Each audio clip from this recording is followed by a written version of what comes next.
Again? The year is 2025. Someone thought it was a good idea to build another Titanic. Bigger, bolder, and boasting enough lifeboats this time. They called it Titanic 2.0. The marketing team had a field day. The world, however, held its breath. The maiden voyage, packed with celebrities, billionaires, and one very unusual hero in a rubber ducky costume. Because why not? Meet Captain Quirk. Not your typical captain. More like a cross between a mime and a very confused pigeon. He tripped onto the Titanic 2.0 during a disastrous attempt to impress a girl with his vanishing coin trick. The coin vanished, all right, along with his dignity. Now he was stuck, on a ship, surrounded by the kind of people who use summer home as a plural. His superpower? Honestly, no one was quite sure. But it involved a lot of rubber chickens and unfortunate misunderstandings.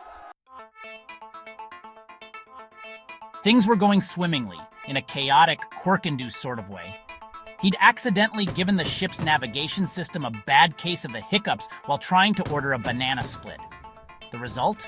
The Titanic 2.0 was headed straight for... not an iceberg. That would be too cliché? No, they were headed for a massive floating iceberg lettuce. Don't ask. Chaos in the kitchen? Check. Panicking chefs? Double check.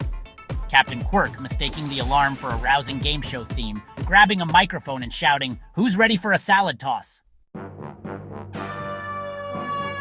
The ship's actual captain, a stoic man named Captain Blanford, who looked like he swallowed a dictionary for breakfast, was not amused. He attempted to regain control of the situation. Keyword attempted.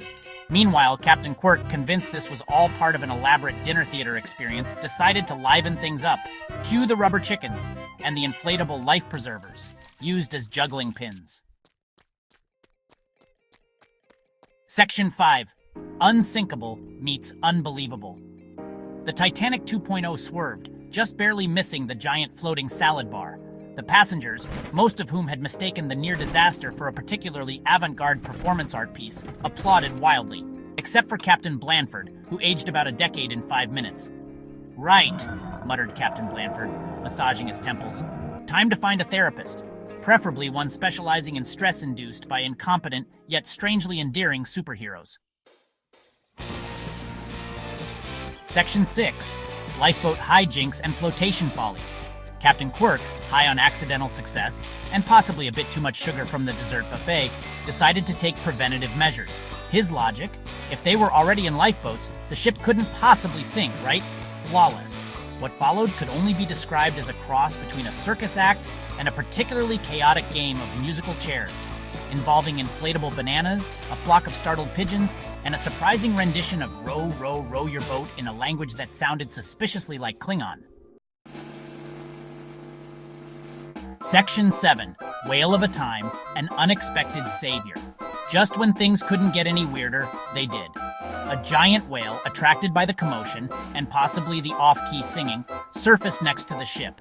Captain Quirk naturally assumed it was there for the show. He bowed dramatically.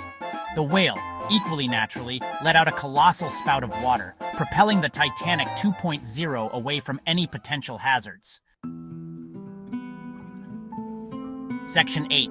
Dry land and drier humor. The Titanic 2.0 limped into port, slightly worse for wear but still afloat. The passengers disembarked, sharing tales of the eccentric hero and the even more eccentric whale. Captain Blanford, having finally found his sense of humor, rumored to be buried under a pile of rulebooks, shook Captain Quirk's hand. "You, sir," he said, "are a menace, but a strangely lucky one." Section 9. The Legend of Captain Quirk. He floats. And so, the Titanic 2.0 maiden voyage went down in history, not as a disaster, but as a hilarious testament to the unpredictable nature of life, the universe, and the peculiar charm of a certain rubber chicken-wielding hero. Captain Quirk? He continued to save the day, one mishap at a time. The world, it seemed, was just a stage for his unique brand of chaotic heroism. And everyone, whether they wanted to or not, had a front row seat.